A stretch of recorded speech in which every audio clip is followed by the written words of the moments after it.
we're going to jump right into our very first speaker. And this is somebody I had worked with a long time ago. I've been watching his career. We worked together at ComplexCon. And through the past, I would say probably the past 5 or 6 years, his career has skyrocketed. He's found his lane. And we're going to be going into it and diving a little bit about his past, his present, and where the future is with him. So with further ado, Josh Vides.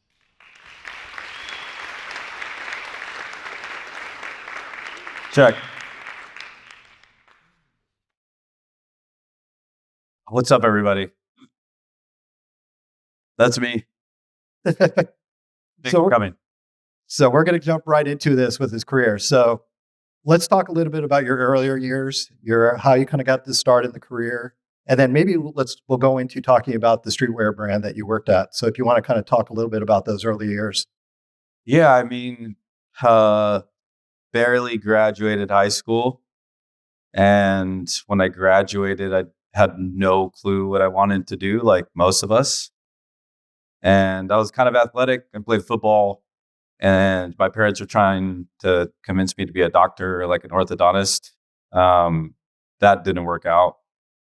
And so I jumped into firefighting, and I graduated first of my class out of Riverside, and then became a Riverside full-time firefighter as a 19-year-old.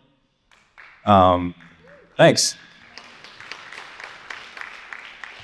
I'm not a firefighter anymore, unfortunately.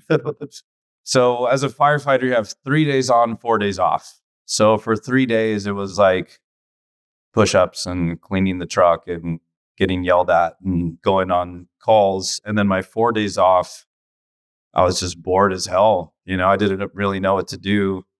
In high school, I had been infatuated with streetwear, which is now massive. But at the time, it was like this really niche little world of apparel and fashion.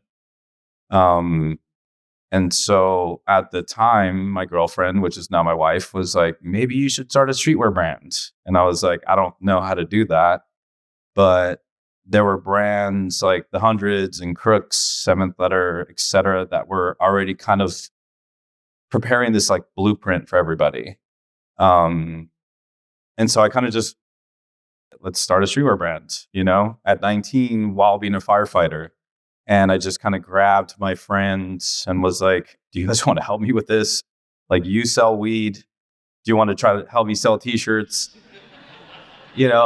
Like, you're kind of good looking. Do you want to be like the marketing guy? And everybody was just like, yeah, let's do it. And, now that even saying that's kind of crazy. Now that I think about it, for 7 years, I did that nonstop.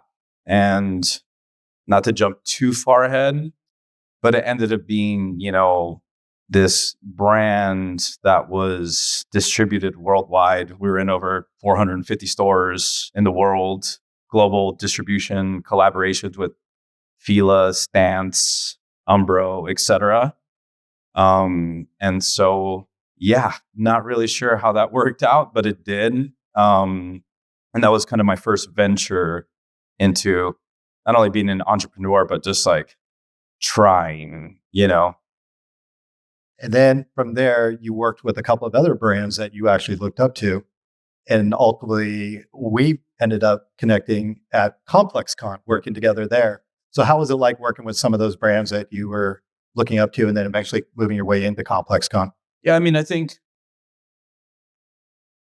but my first job ever was Starbucks. And it wasn't because I wanted to rule the world of coffee. It was just like, I just need a job. Like, I need to make some money. I want to buy some shirts.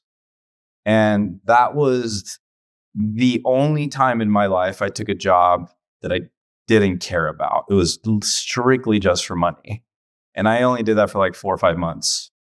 And after those 4 or 5 months, I was like, I should probably go just work somewhere I actually give a shit about, And so I got a job at Zoomies because at least it was like apparel, streetwear, etc., sales.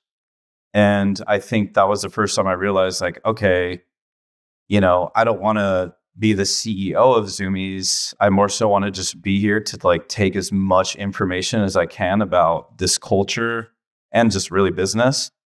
and then implement it into my streetwear brand. And I think that ethos just continued on and kind of stacked upon each other once I realized that I reached a level of information from that place. So it was like Zoomies. I went to jail for a little bit. That's another conversation. I got out. And then I got a job driving the van for the Hundreds, which was one of the brands I was looking up to. And I was driving the van, and it was just literally just like loading boxes in a white van and going from the Hundreds to the production facility. But then they started printing for other brands. And so then I was now going to Primitives and then Hall of Fame and then et cetera. And really just meeting people along the way, but also being like, all right, this really cool streetwear brand isn't just this really cool streetwear brand. They own their print facility. And not only that, now they're printing for other people, you know? So instead of just being like, you know, driving a van, I was like, damn, this is really cool. I wonder if I could get to a place one day where I could potentially be this like vertically integrated, you know, creative entrepreneur. You know, kind of got over driving a van, like I'm sure we all would, very quickly. And then got a job working at the Seventh Letter with Aaron Levant, which is now, you know, not only a mentor, friend, but, you know, he just bought Complex, which is crazy. And he was just like, yo, come over to Seventh Letter and like, you know, you're creative, you know how to design, maybe you can do sales. And I had never done sales before. I should probably be looking at you guys. Sorry, I keep looking at him. So I went to the Seventh Letter and started doing sales. I'd never done it in my life, but more so got a crash course through Aaron and friends. And, you know, they're like, you got to go to these retail stores, you got to show samples, you got to sell the brand. And then they order it. And then we produce it, you know, fulfill it, get paid, et cetera. So now there's this new chapter of like, I thought it was just screen printing. I thought it was just brand. Now there's this verb called like wholesale, right? Whereas like you have an item and you discount it 50% to sell it to a store, and hopefully they pay you back that 50% they own you. And I was there for, I don't know, maybe like a year. Same thing, got to a point where like, all right, I got sales. I get it. Yo, Aaron, I want to leave. And then simultaneously having a conversation with another mentor named Russell Carablin, who owns a brand called Sir out of New York, which at the time was, you know, on the cusp of kind of like going like this. I just told him, I was like, I know sales, got hired as sales. And then while we were doing that, the brand exploded. And it was like, he came out with this graphic called Calm the Down, which I don't know if you guys remember this. It was like 2010, 11, 12. And so like we had gone from like doing wholesale, like maybe $500,000 a year to like 5 million in a season. And it was because like ASAP Rocky, Rihanna, Jay-Z, everybody was wearing the graphic. And so it turned into this, me just constantly answering my phone, like, how many Calm the Down black shirts, black hoodies, black beanies do you need? And then I kind of got over that. And I was like, yo, Russ, like, what else can I do? Because like, this is just like a machine now. I don't really need to do much here. And I didn't need to say anything. I could have just stayed there and gotten paid. And he was like, well, we have this activation we have to do at this trade show. Maybe you could help me with that. And so at the time, there's this trade show called Magic in Vegas. And up until that point, every brand would just pull up with a van of clothes. They'd put it on racks and they'd have meetings for the entire weekend. And people would go, I like this. Here's my order. Instead of doing that, we did an art exhibition, which was super risky, but he wanted to like highlight his artistic view of this like Mexican cartel, like really bad dead body, coke everywhere, money blown everywhere. And it was an art exhibit basically at a trade show, which had never been done. And so I went and did that for him. And this was pre-Instagram. We like went viral on Facebook and like MySpace. That's how old I am. But then that clicked and he was like, you're good at this. The sales, you do activation. And then I became like the marketing manager for Sir. Was there for a year. And then I was like, I'm too good at this now. Where do I go now? And then I went back to the hundreds to be like West Coast sales rep. But where we met, what really kind of encapsulated, these years of experience and knowledge from all these OGs and mentors was when I went to ComplexCon. And Aaron Levant called me and he was like, we're going to launch ComplexCon, which everybody was like, what the fuck are you talking? Like, what is this thing? You're going to charge people to buy clothes? Like, you're tripping. Ended up being really smart. But I basically came on and handled the like the goods, apparel, product portion of the show. So I don't know if you guys know what ComplexCon is, but it's a consumer facing event. I think Travis Scott is headlining this year. Shout out to ComplexCon. But it's like vendors, I don't know, hundreds of vendors show up. Nike, Bape, Adidas, Puma, and every other brand under the umbrella comes and sells product. And so I was able to go there and do the gift store. And just for reference, I was there for 3 years, but the first day we made $4 million based off of, me knowing how to print a t-shirt, how to market a t-shirt, how to price it, and how to market it, which was those last 5 years of experience. So going through all that experience, then you started kind of in the background, putting together your own personal style and the look of what would later become reality to idea. And so let's talk a little bit about how that got to that concept. And then what was the moment that you went viral? And I'll show the item that did it. So you want to talk a little bit? Yeah, I mean, if I were to, calculate how long I was, 9 to 5 creatively, could be anywhere close to like maybe, I don't know, 7 to 8 years where not only was it working for everybody, but I was doing my brand, which I just mentioned was in like 450 stores worldwide. I think the max we made was like $3 million, a lot of money for a 22-year-old. And so while I was working for all these brands, everything that I just mentioned, at the same time, I was building a streetwear brand. And I got to a point in 2017 working at ComplexCon where I was just like, I'm over all of this. Like, I'm so tired of giving out all these ideas, all this creativity, energy for $65,000 a year. While Aaron just made $4 million because of everything that I helped him with. And so I kind of just threw in the towel and, I had like a little baby savings to like comfortably do that. And I don't know, for like maybe 6 months to a year, I'll be very transparent with you guys. It was just like complete depression and like dark room, like, I don't know who the fuck I am anymore. Like, everybody had known me to be this guy that like, you had to print t-shirts and you had to build a brand and et cetera. And now it's just like that door was closed. And so, I don't know if we'll get into this later, but I'm sure there's probably some of you in a position right now where you're kind of like, I don't know what the fuck I'm doing. Like, I'm kind of over this. Like, am I ever going to make it? This is really hard to do. I don't want to fucking make TikToks every day. That was me. Like, I was like, I don't want to make TikToks. Like, this is fucking crazy, And I was so low in my life, which some of you might be there, that the only way to go is up, fortunately. And so I kind of went to my wife and I was like, I think I'm going to be an artist now. And she was like, what the fuck are you like? How are we going from here to like here? And I was like, but I got all the juice. I got all the information. I'm pretty creative. I think I can figure out, there's a lot of art out there. So it's like, I think I could do better than a lot of these people. No offense to anybody that makes the art. Step your game up.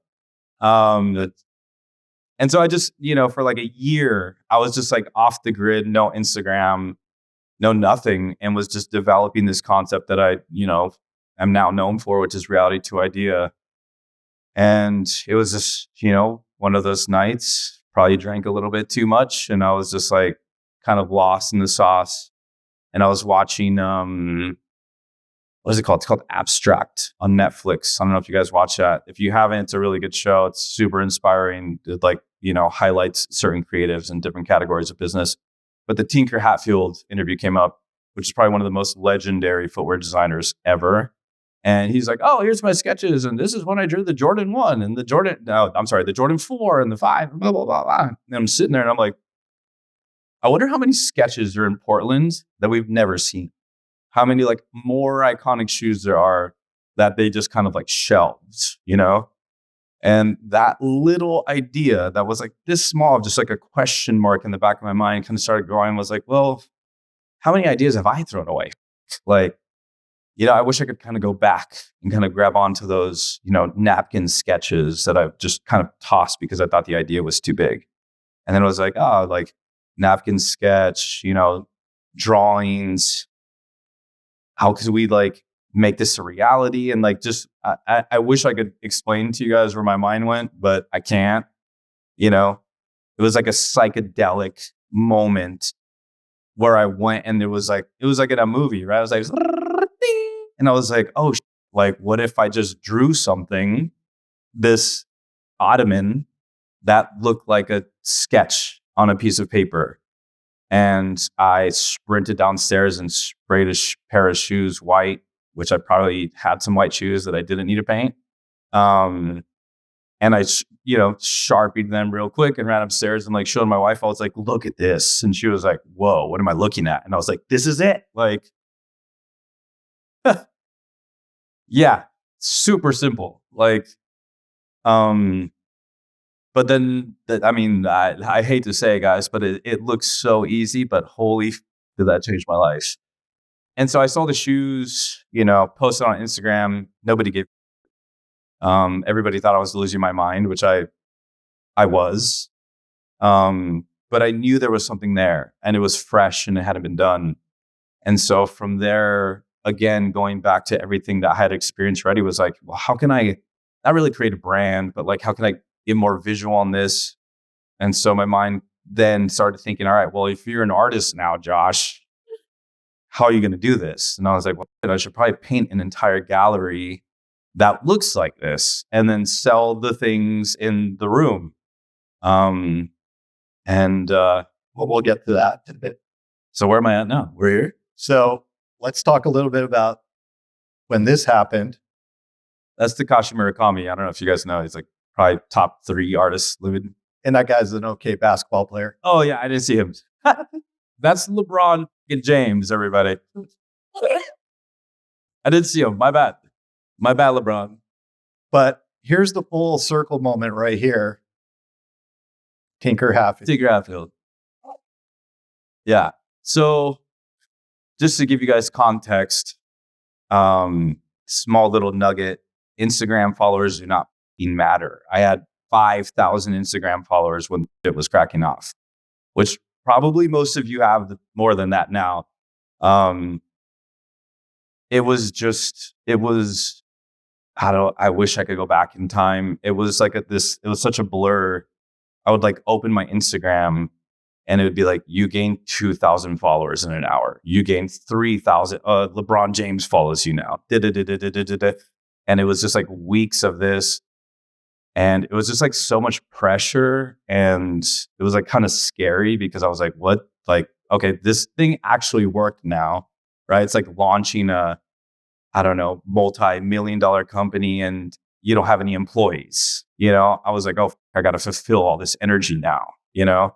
And so I think, fortunately, due to my background and just being in trade with ComplexCon, right? It's like, I don't know how many of you guys have ever set up like a event that's going to hold 50,000 people in a weekend, but that is not easy. You know, it's like stressful. You're up till 4 a.m. Then you got to wake up at 7. You got to go back. So I was like, and then even going back to firefighting and fighting fires on a mountain, like people are right now. Shout out to firefighters fighting the fires right now. But it was this like drive of like, I don't give a I'm going to figure it out, you know? And that's what led me to like, all right, you're broke, first and foremost. I have $5,000 in my bank account. And I'm sure some of you are like, oh, it's not that bad. But I had a wife and 2 kids. Now that changes things, right? Everyone's like, ooh, like it sucked. I was broke. And so I was going viral on Instagram and I was broke. And so I was like, how the can I get this to like go this way?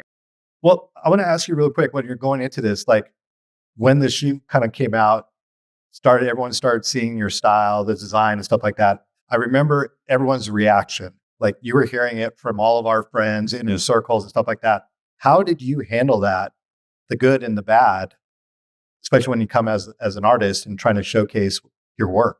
So there's a I was going to cuss. There's a bad part about going viral. It's you have so many friends before it because you're just some guy that's just trying to figure out life, and everyone knows you're broke, and everyone knows you're trying to figure it out. And now the next day you're the guy that LeBron James is wearing your shoes. And so very quickly, like 50-50, my friends just sliced in half. Where it was like, oh man, Josh deserves this moment, to like, I could have done that, right? Or so-and-so did that. I've seen this before. My 12-year-old daughter does that every day at school. And so it was this really huge wave of emotion that I had to kind of navigate through to kind of obviously see the process come to life. Everyone here wants to be famous. Everyone wants to be rich, and everyone wants a million, followers on Instagram. But when it happens, your life changes, and not only in the good ways, but also very much so the bad ways. So right after all this, you did your first show in LA. Yeah. And then I remember all of a sudden one day you told us in the office that you're going to take off. You're filling up a U-Haul and you're going to drive all over the US and have like your first mobile show, which, you ready for this? Really bad idea. Oh, this is his LA show, by the way. That was a good idea. Yeah. But this was the U-Haul.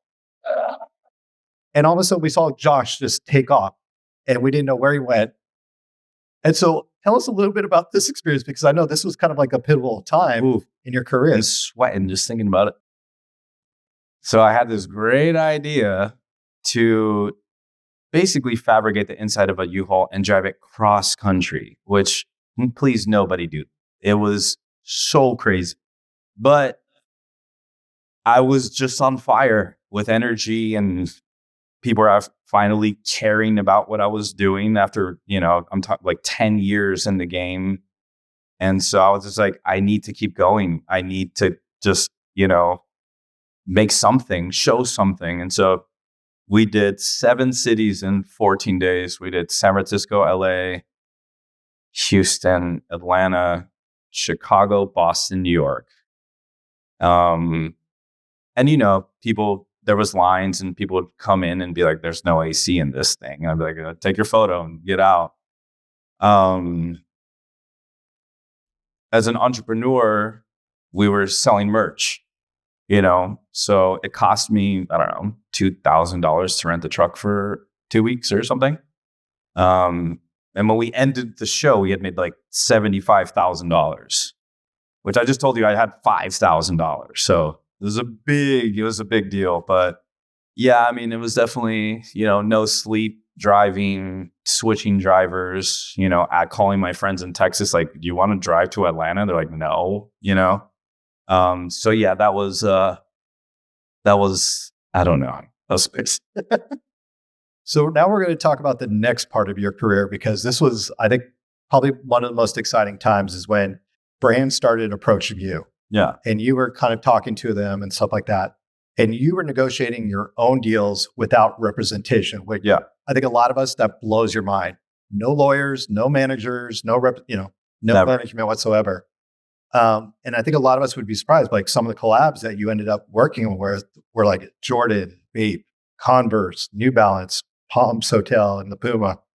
Can you tell us a little bit about that process of like how you did these deals and the advice you would give to artists when you go through that? I think one is I didn't know how to do any of these when they first came to the table.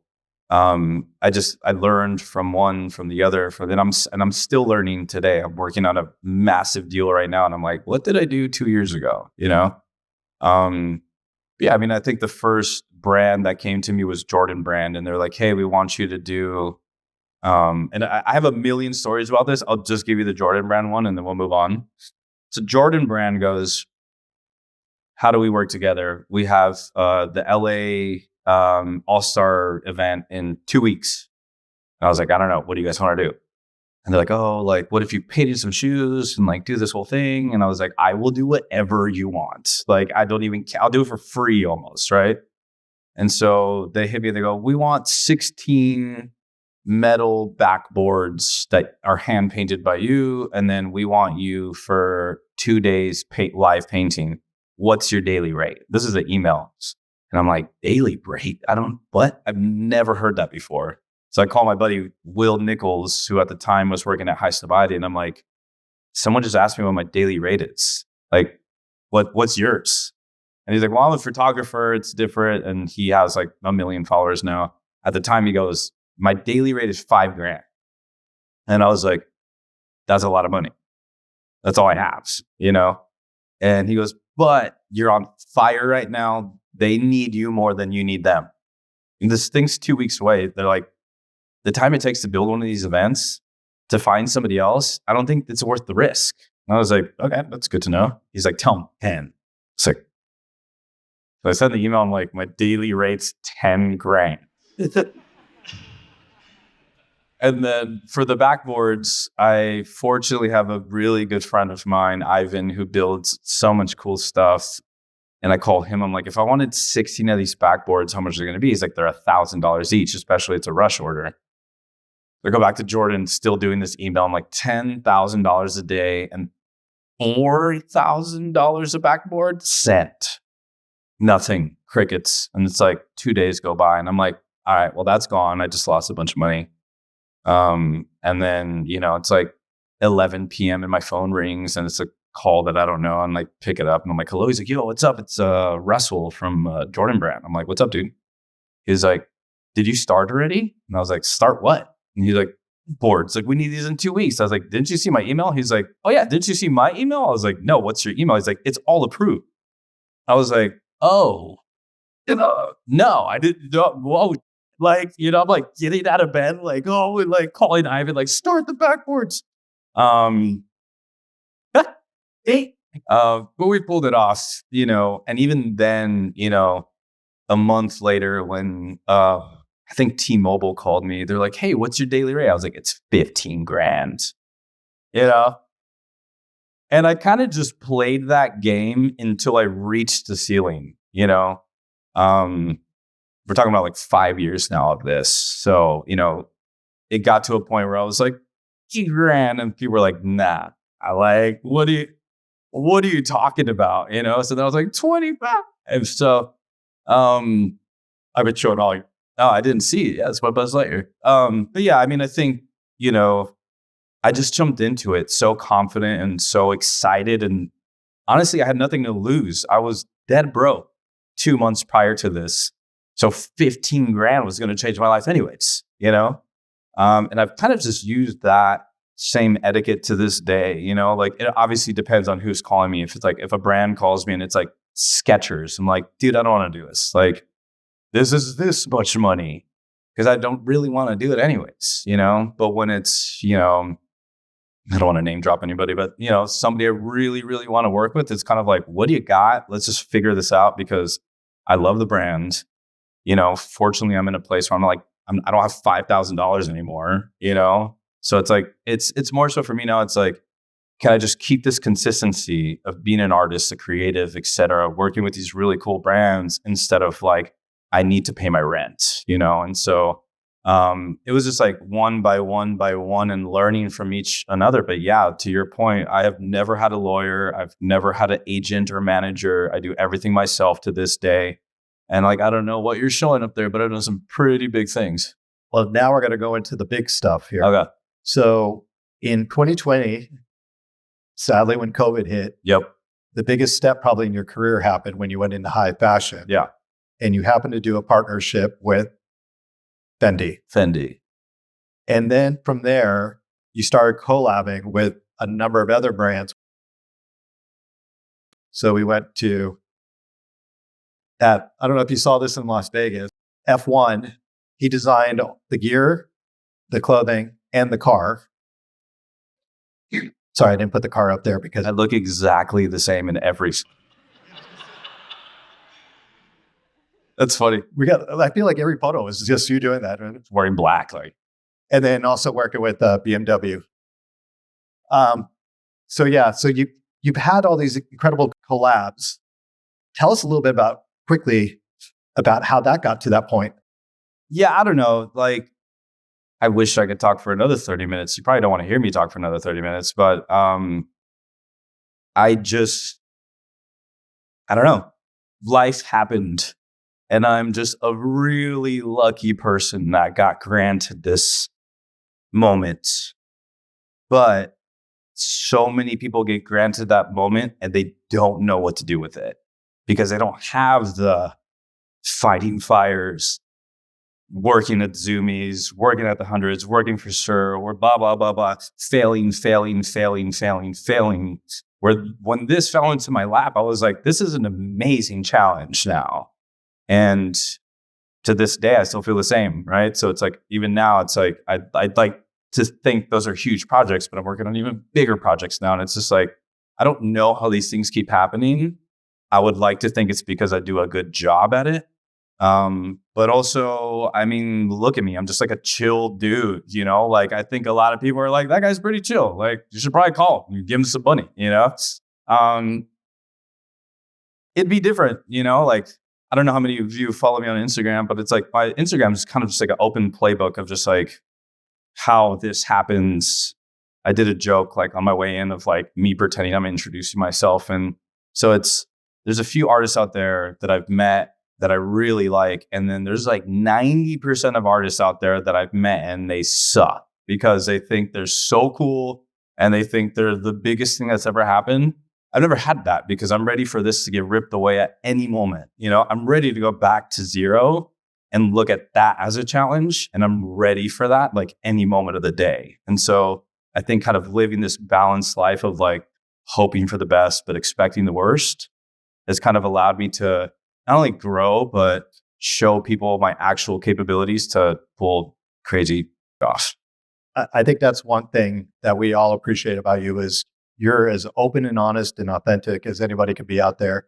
And we sit there and watch you on Instagram and you showcase all the ups and downs that you go through. I mean, and one of the questions I was going to ask, but sadly we don't have enough time, was let's talk about as a creative, how you need to prepare yourself, both from financially dealing with your success. Do you want me to answer that or no? Might as well go for it. That's one of the most important things. I'll end it on that. I'll tell you guys right now, like 95% of you draw better than I do and paint, most likely. I'm not that good at it, to be honest. It's the preparation for these opportunities, these tiny, tiny windows. Like everyone's, you know, we have our bad days and we're like, life is against us. No, life is trying to help us every month, every day, every week. But every so often it throws you a little nugget, right? And if you're not prepared for that, you're going to fail over and over. And you're just going to be so mad that you weren't prepared for that moment to succeed and really just take advantage of the opportunity. The reason why I explained everything that I've done in my life, it's for everyone sitting here that's like, oh shit, I was a barista too, you know? I've done everything under the sun. And that has helped me succeed in life because I'll get phone calls sometimes of people be like, oh, well, we have 24 hours to make this decision. Can you give us the number? What are you going to do? Can you do this? And I really don't give a shit what the ask is. I just go, yep. And then I figure it out. And so that's how I've gotten here. That's why Ferrari, BMW, and Fendi, they're like, we can trust this guy. Because if you look at my track record, I pulled it off every single time. Did I know that I could pull it off every single time? No way. But I'm here now talking on the stage to you guys. So my biggest word of advice is just do everything you can. Don't be scared. Try it. You're going to learn from it. You might fail. But more so, when that little tiny window of opportunity opens, you will be ready. You will succeed. And in a few years, you'll be sitting right here.